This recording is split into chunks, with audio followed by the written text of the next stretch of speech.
राधे राधे। जय श्री कृष्ण। भक्तों, 2026 में ज्येष्ठ मास में पुरुषोत्तम मास का योग बन रहा है। इसे अधिक मास भी कहते हैं। यह 17 मई 2026 से प्रारंभ होकर 15 जून 2026 को समाप्त होगा। इसके तुरंत बाद ही ज्येष्ठ मास शुरू हो जाएगा, जो कि 13 जुलाई 2026 तक चलेगा। आखिर यह पुरुषोत्तम मास है कौन? इसकी उत्पत्ति कैसे हुई? इस पुरुषोत्तम मास के देवता कौन है? कौन इसका स्वामी है?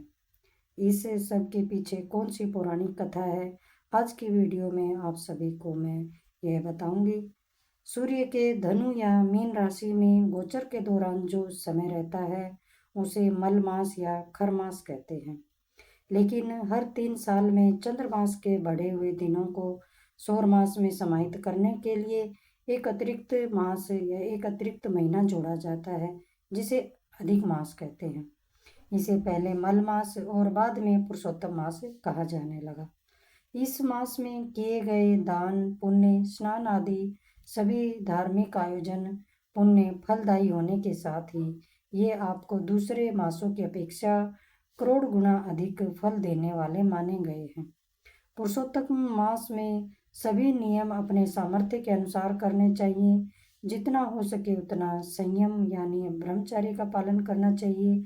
फलों का सेवन करना चाहिए। शुद्धता, पवित्रता, भगवान की आराधना, एकासना, देव दर्शन और तीर्थ यात्रा हमें अवश्य करनी चाहिए। धर्म ग्रंथों के अनुसार श्री नरसिंह भगवान ने इस मास को अपना नाम देकर कहा है कि अब मैं इस मास का स्वामी हो गया हूँ और इसके नाम से सारा जगत पवित्र होगा। इस महीने में जो भी मुझे प्रसन्न करेगा वह कभी गरीब नहीं रहेगा और उसकी हर मनोकामना पूरी होगी। इसलिए इस मास के दौरान जप, तप, दान से अनंत पुण्यों की प्राप्ति होती है।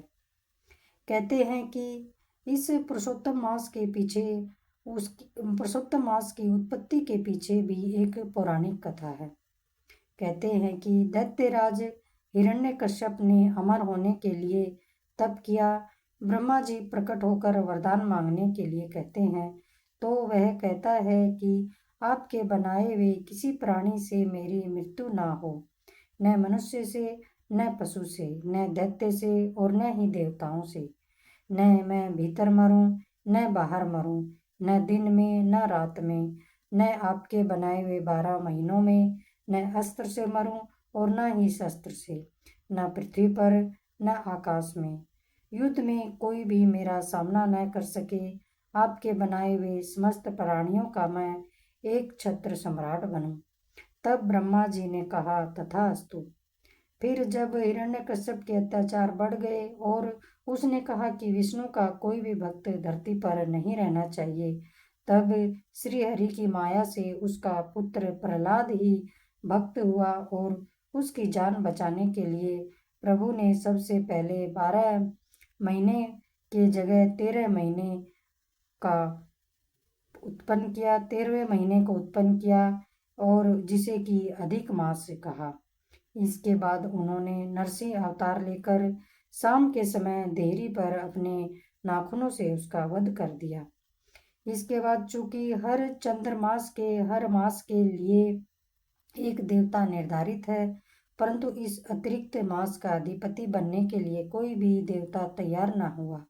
ऐसे में ऋषि मुनियों ने भगवान विष्णु से आग्रह किया कि वे ही इस मास का भार अपने ऊपर लें और इसे भी पवित्र बनाएं। तब भगवान विष्णु ने इस आग्रह को स्वीकार कर लिया और इस तरह से यह मल मास के स्थान पर पुरुषोत्तम मास बन गया। ऐसी भी मान्यता है कि स्वामी विहीन होने के कारण अधिक मास को मल मास कहने से उसकी बड़ी निंदा होने लगी। इस बात से दुखी होकर मल मास श्री हरि विष्णु के पास गया और उनको अपनी व्यथा कथा सुनाई। तब श्री हरि विष्णु उसे लेकर गोलोक पहुँचे। गोलोक में भगवान श्री कृष्ण ने मल मास की व्यथा जानकर उसे वरदान दिया, अब से मैं तुम्हारा स्वामी हूँ।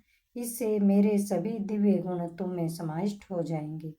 मैं पुरुषोत्तम के नाम से विख्यात हूँ और मैं तुम्हें अपना यही नाम दे रहा हूँ। आज से तुम मल मास के बजाय पुरुषोत्तम मास के नाम से जाने जाओगे। इसलिए प्रति तीसरे वर्ष में तुम्हारे आगमन पर जो व्यक्ति श्रद्धा भक्ति के साथ कुछ अच्छे कार्य करेगा उसे कई गुना पुण्य मिलेगा। इस प्रकार से भगवान ने अन्य उपयोगी हो चुके अधिक मास को धर्म और कर्म के लिए उपयोगी बना दिया। अतः इस दुर्लभ पुरुषोत्तम मास में स्नान, पूजन, अनुष्ठान एवं दान करने वाले को कई पुण्य फलों की प्राप्ति होती है। यह पुरुषोत्तम मास मनुष्य के लिए एक सुनहरा अवसर है अपने जीवन को सुखी, समृद्ध और भगवान की भक्ति प्राप्त करने के लिए। आप सभी को यह वीडियो और यह कथा कैसी लगी आप सब मुझे कमेंट करके ज़रूर बताएं और कमेंट में जय श्री कृष्णा, राधे राधे अवश्य लिखें।